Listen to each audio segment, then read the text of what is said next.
जय श्री गणेश।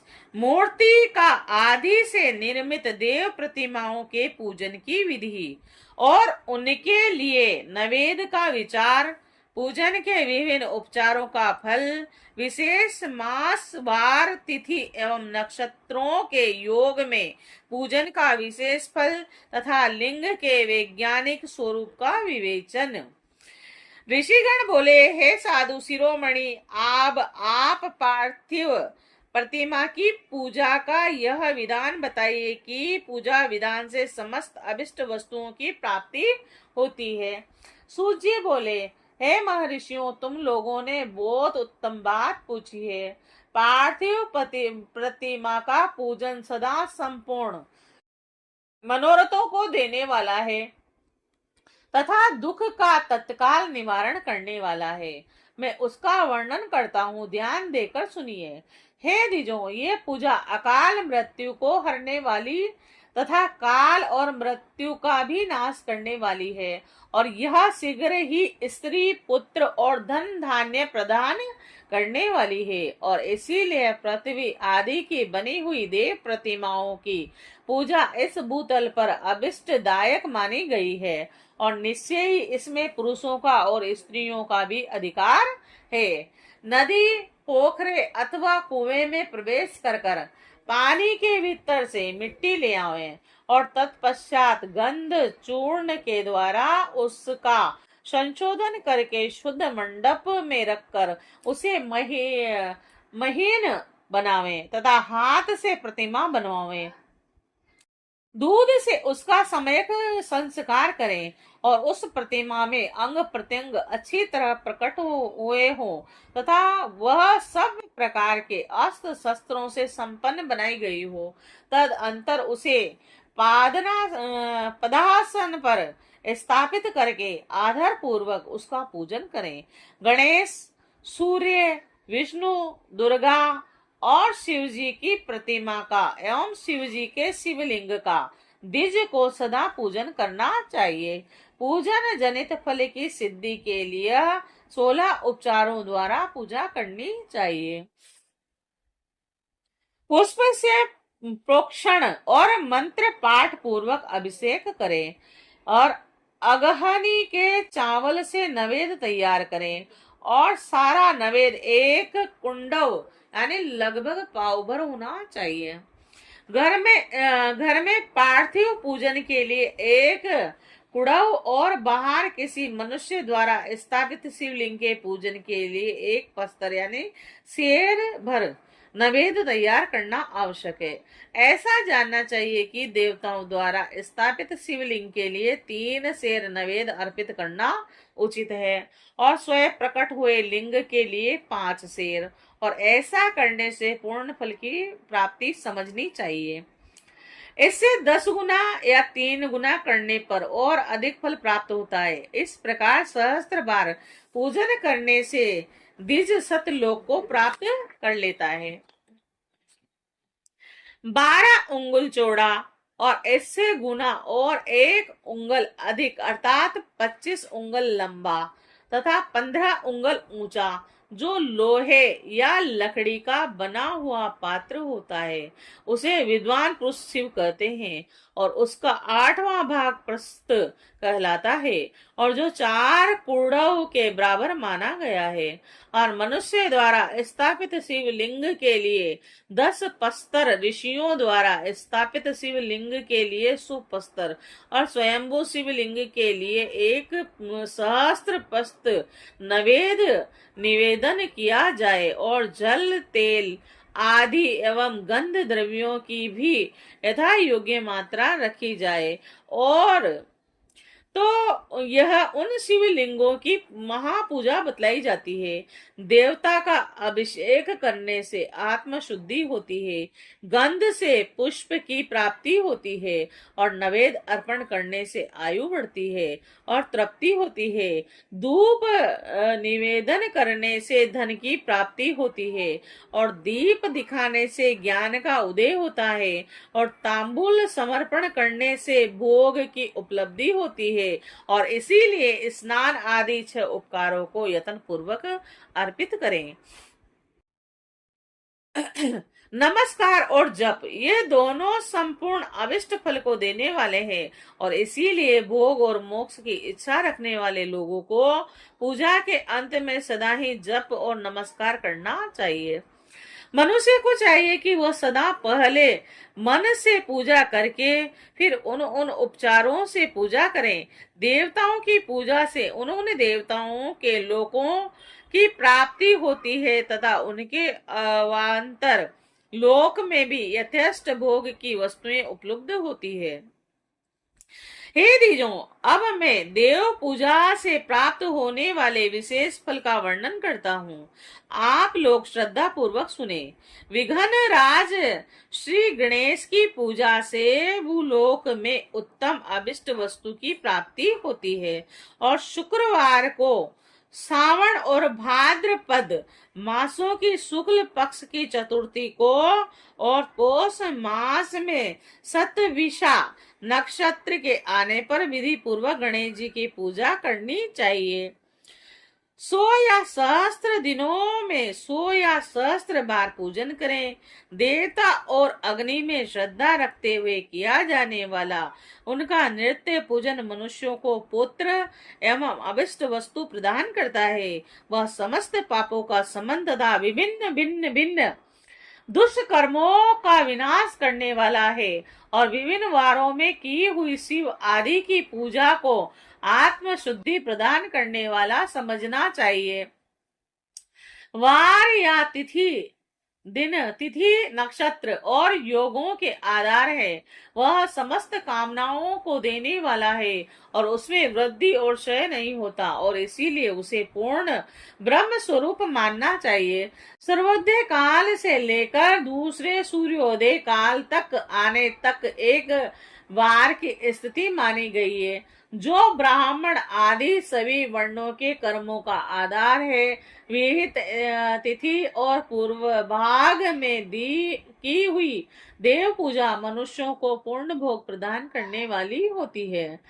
यदि मध्याह्न के बाद स्थिति का आरंभ होता है तो रात्रि युक्त तिथि का पूर्व भाग पितरों के श्राद्ध आदि कर्म के लिए उत्तम माना जाता है। ऐसी तिथि का पराभाग ही दिन से युक्त होता है अथवा वही देव कर्म के लिए प्रशस्त माना गया है। यदि मध्य काल तक तिथि रहे तो उदय व्यापनी तिथि को ही देव कार्य में ग्रहण करना चाहिए। इसी तरह शुभ तिथि एवं नक्षत्र आदि देव कार्य में ग्रहा होते हैं। वार आदि का भली भांति विचार करके पूजा और जप आदि करने चाहिए। वेदों में पूजा शब्द के अर्थ की इस प्रकार योजना कही गई है। पूजार्थे अनेन इति पूजा। यह पूजा शब्द की उत्पत्ति है। पूर्व का अर्थ है भोग और फल की सिद्धि। यह जिस कर्म से संपन्न होती है उसका नाम है पूजा। मनोवांछित वस्तु तथा ज्ञान ये ही अभिष्ट वस्तुएं हैं। सकाम भाव वाले को अभिष्ट भोग की अपेक्षित होता है, वह निष्काम भाव वाले को अर्थ और पारमार्थिक ज्ञान ये दोनों ही पूजा शब्द के अर्थ है। इनकी योजना करने से ही पूजा शब्द की सार्थकता है और इस प्रकार लोक और वेद में पूजा शब्द का अर्थ विख्यात है। नृत्य और नैमित्तिक कर्म कालांतर में फल देते हैं, किंतु काम्य कर्म का यदि भली भांति अनुष्ठान हुआ हो तो वह तत्काल फलदायक होता है। प्रतिदिन एक पक्ष, एक मास, एक वर्ष तक लगातार पूजन करने से उन कर्मों के फल की प्राप्ति होती है और उनसे वेर ही पापों का क्रमशः होता है। प्रत्येक मास के कृष्ण पक्ष की चतुर्थी तिथि को की हुई महागणपति की पूजा एक पक्ष के पापों का नाश करने वाली है और एक पक्ष तक उत्तम भोग रूपी फल देने वाली होती है।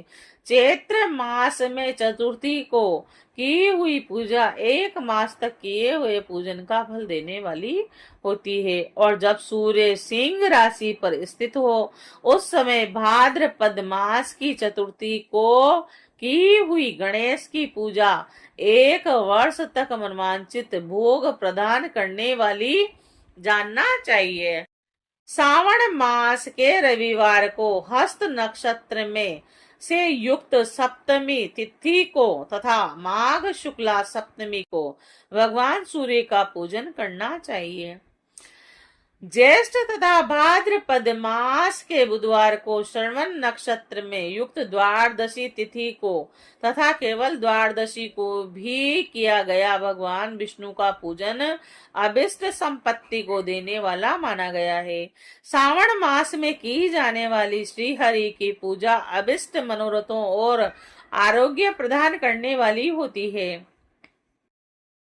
अंगों एवं उपकरणों सहित पूर्वोक्त गो आदि 12 वस्तुओं का दान करने से जिस फल की प्राप्ति होती है उसी को द्वादशी तिथि में आराधना द्वारा श्री विष्णु की तृप्ति करके मनुष्य प्राप्त कर लेता है। जो द्वादशी तिथि को भगवान विष्णु के 12 नामों का 12 ब्राह्मणों का षोडशोपचार पूजन करता है वह उनकी प्रसन्नता प्राप्त कर लेता है और इस प्रकार संपूर्ण देवताओं के विभिन्न 12 नामों द्वारा 12 ब्राह्मणों का किया हुआ पूजन उन देवताओं को प्रसन्न करने वाला होता है।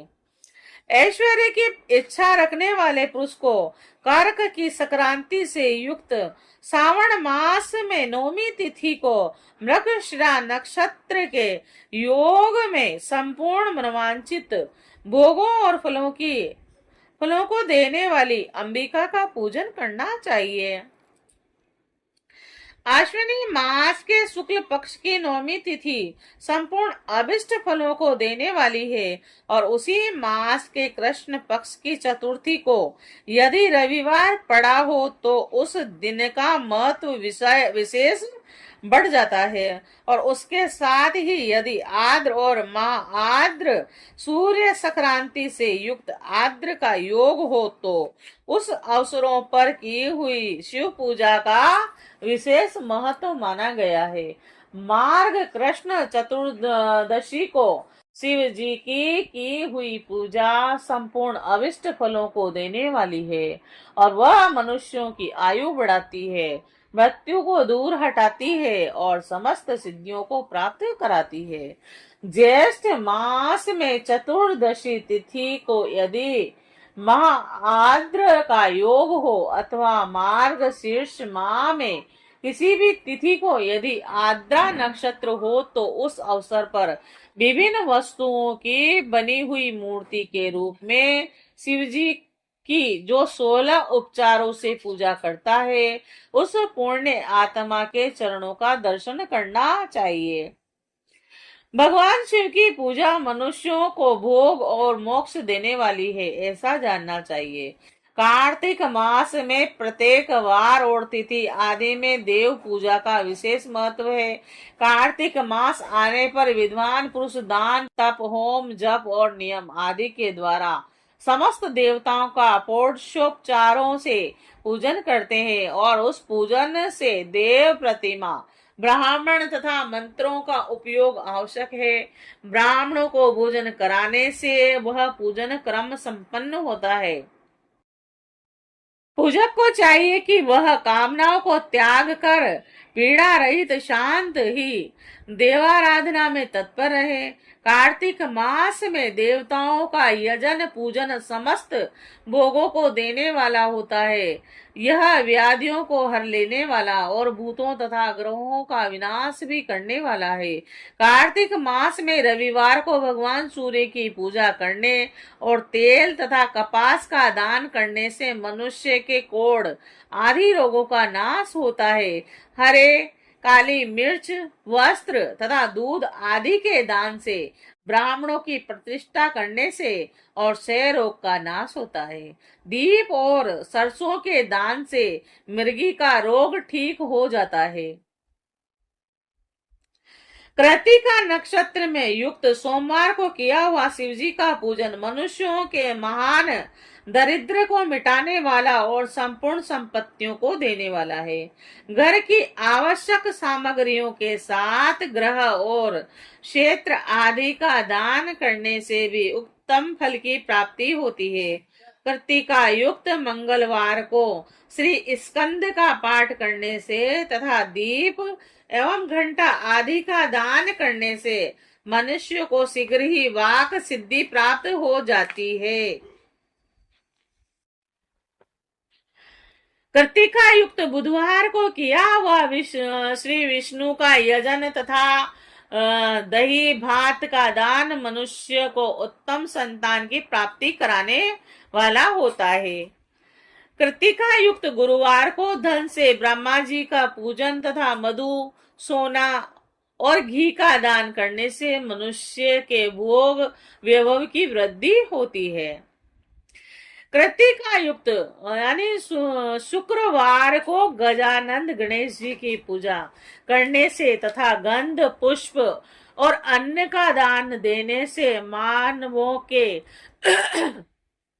सुख भोगने योग्य पदार्थ की वृद्धि होती है। और उस दिन सोना चांदी आदि का दान करने से वंध्या को भी उत्तम पुत्र की प्राप्ति होती है। और कृत्तिका युक्त शनिवार को दिक्पालों की वंदना, दिग्गजों, नागों, सेतुपालों का पूजन और त्रिनेत्रधारी रुद्र तथा पापहारी विष्णु का पूजन ज्ञान की प्राप्ति कराने वाला है। और ब्रह्मा, धन्वंतरी एवं दोनों अश्विनी कुमारों का पूजन करने से रोग तथा अपमृत्यु का निवारण होता है और तत्कालिक व्याधियों की शांति हो जाती है। नमक, लोहा, तेल, उड़द आदि का त्रिकटु, सौंठ, पीपल और गोल मिर्च, फल, गंध और जल आदि का तथा घृत आदि द्रव्य पदार्थों का और स्वर्ण, मोती, धान्य, ठोस वस्तुओं का भी दान देने से स्वर्गलोक की प्राप्ति होती है। इसमें से नमक आदि का मान कम से कम 1 प्रस्त यानी शेर और स्वर्ण आदि का मान कम से कम 1 पल होना चाहिए। और धनु की संक्रांति से युक्त पौष मास में उस काल में शिव आदि समस्त देवताओं का पूजन कर्म से समस्त सिद्धियों की प्राप्ति कराने वाला होता है। और इस पूजन में अग्नि के चावल से तैयार किए गए हविष्य यानी नवेद उत्पन्न बनाया जाता है। पौष मास में नाना प्रकार के अन्न का नैवेद्य विशेष महत्व रखता है। और मार्गशीर्ष मास में केवल अन्न का दान करने वाले मनुष्य को संपूर्ण अविष्ट फलों की प्राप्ति होती है। मार्गशीर्ष मास में अन्न का दान करने वाले मनुष्य के सारे पाप नष्ट हो जाते हैं। वह अभिष्ट सिद्धि, आरोग्य, धर्म, वेद का सम्यक ज्ञान, उत्तम अनुष्ठान का फल, इहलोक और परलोक, महान भोग तथा अंत में सनातन योग, मोक्ष, वेदांत की सिद्धि प्राप्त कर लेता है। जो भोग की इच्छा रखने वाले हो वह मनुष्य मार्गशीर्ष मास आने पर कर्म से 3 दिन भी उस काल में अवश्य देवताओं का पूजन करें और पौष मास को पूजन से खाली न जाने दें। और उस काल से लेकर संग व काल तक ही पौष मास में पूजन का विशेष महत्व बताया गया है। पौष मास में पूरे महीने भर जितेंद्रिय और निराहार रहकर द्विज प्रातः काल से मध्य काल तक वेद माता गायत्री का जप करें। तत्पश्चात रात को सोने के समय तक पंचाक्षर आदि मंत्रों का जप करें। और ऐसा करने वाला ब्राह्मण ज्ञान पाकर शरीर छूटने के बाद मोक्ष प्राप्त कर लेता है। द्विजेतर नर नारियों को त्रिकाल स्नान और पंचाक्षर मंत्र के ही निरंतर जप से विशुद्ध ज्ञान प्राप्त हो जाता है। और इष्ट मंत्रों का सदा जप करने से बड़े पापों का विनाश हो जाता है। पौष मास में विशेष रूप से महानैवेद्य चढ़ाना चाहिए। और यहाँ बताई सभी वस्तुएं 12 की संख्या में समझनी चाहिए।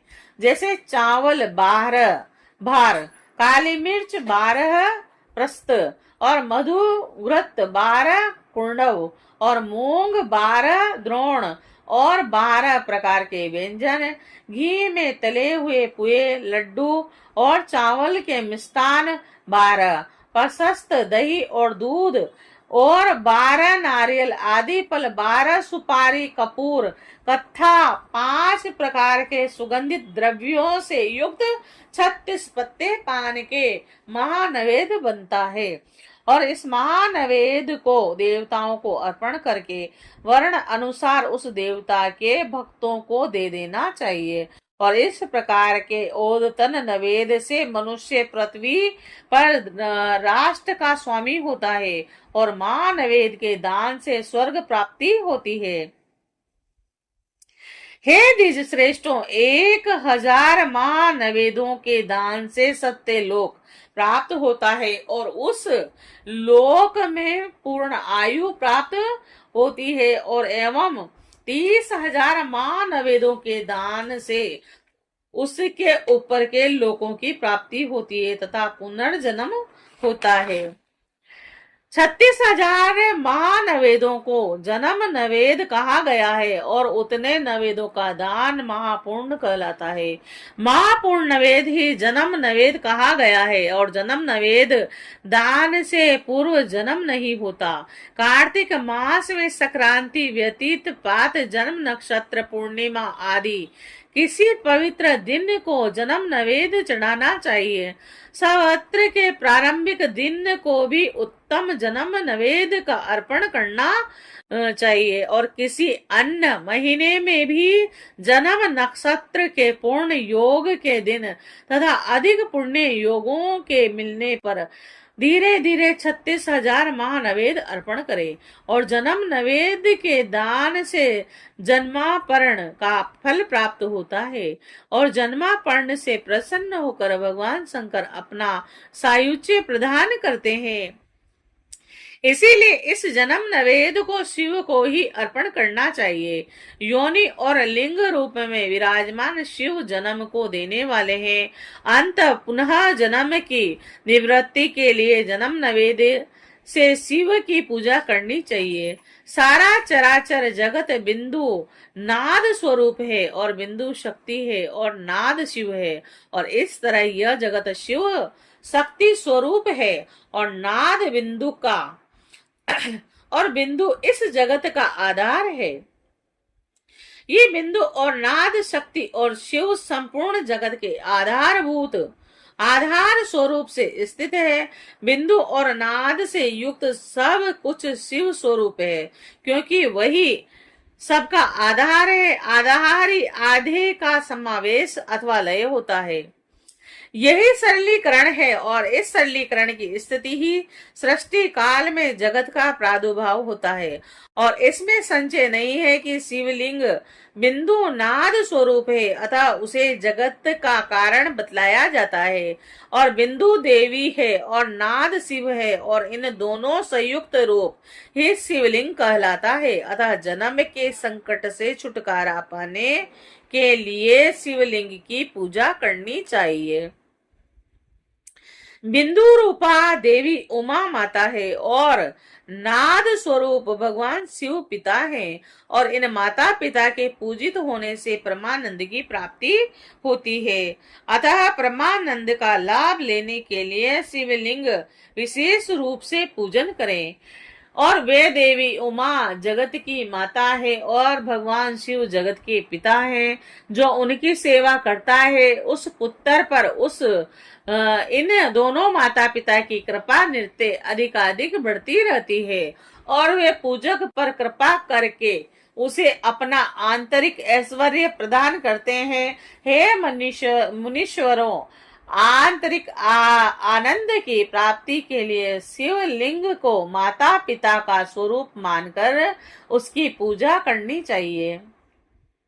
वर्ग यानी शिव पुरुष रूप है और भार्गा यानी शिव आदि अथवा शक्ति प्रकृति कहलाती है। अव्यक्त आंतरिक अधिष्ठान रूप गर्भ को पुरुष कहते हैं और संयुक्त आंतरिक अधिष्ठान भूत गर्भ को प्रकृति और आदि गर्भ है। वह प्रकृति रूप गर्भ से युक्त होने के कारण गर्भवान है, क्योंकि वही प्रकृति का जनक है। प्रकृति में जो पुरुष का संयोग होता है, यही पुरुष से उसका प्रथम जन्म कहलाता है। अव्यक्त प्रकृति से महत्ववादी के क्रम से जो जगत का व्यक्त होना है, यही उस प्रकृति का नित्य जन्म कहलाता है। जीव पुरुष से ही बार बार जन्म और मृत्यु को प्राप्त होता है। माया द्वारा अन्य रूप से प्रकट किया जाना ही उसका जन्म कहलाता है। जीव का जन्म शरीर जन्म काल से ही जीर्ण छह भाव विकारों से युक्त होने लगता है, और इसीलिए उसे जीव यह संज्ञा दी गई है। जो जन्म लेता है और विविध पासों द्वारा बंधन में पड़ता है, उसका नाम जीव है। जन्म और बंधन जीव शब्द का ही अर्थ है।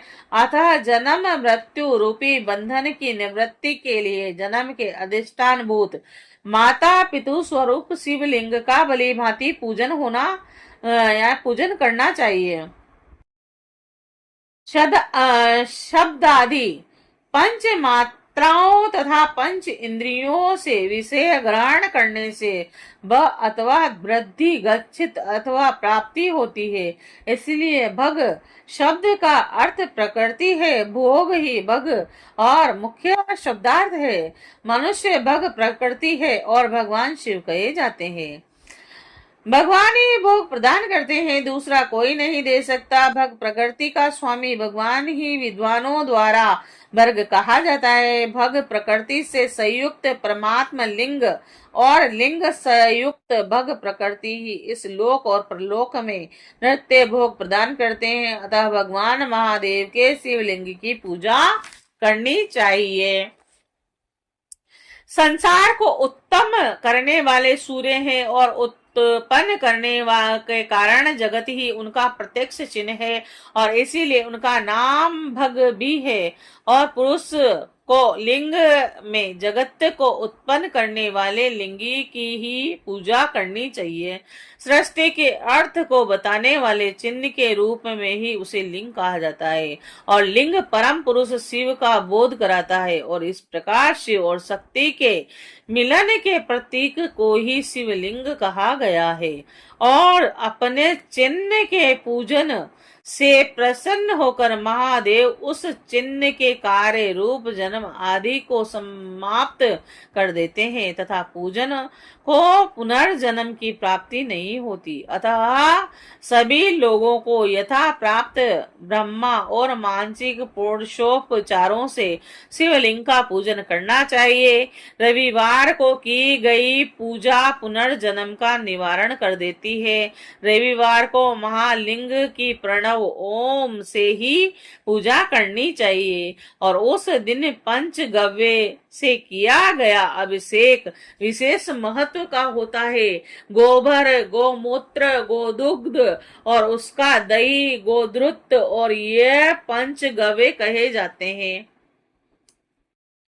गाय का दूध, गाय का दही और गाय का घी, इन तीनों को पूजन के लिए शहद और शक्कर के साथ पृथक पृथक भी रखें, और इन सबको मिलाकर सम्मिलित रूप से पंचामृत भी तैयार कर ले, और इनके द्वारा शिवलिंग का अभिषेक एवं स्नान करवाएं। फिर गाय के दूध और अन्न से मेल से नवेद तैयार करके प्रणव मंत्र के उच्चारण पूर्वक उस भगवान शिव को अर्पित करें, और संपूर्ण प्रणव को ध्वनि लिंग कहते हैं।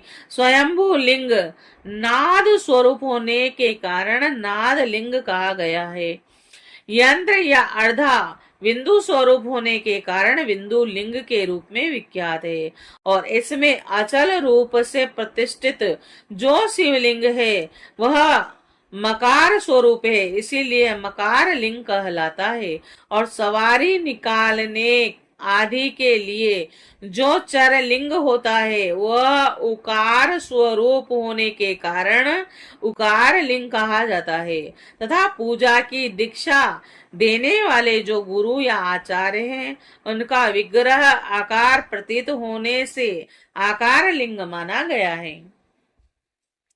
इस प्रकार प्रणव में प्रतिष्ठित उकार मकार बिंदु नाद और ध्वनि के रूप से लिंग के 6 भेद हैं और इन छहों लिंगों की नित्य पूजा करने से साधक जीवन मुक्त हो जाता है, इसमें संशय नहीं है।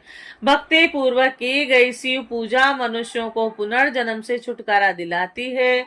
रुद्राक्ष धारण से 1/4, विभूति भस्म धारण से आधा, मंत्र जप से 3/4 और पूजा के पूर्ण फल प्राप्त होता है और शिवलिंग और शिव भक्ति की पूजा करके मनुष्य मोक्ष प्राप्त करता है। और द्विजों और जो इस अध्याय को ध्यान पूर्वक पढ़ता सुनता है उसकी शिव भक्ति दृढ़ होकर बढ़ती रहती है। जय शिव शंकर।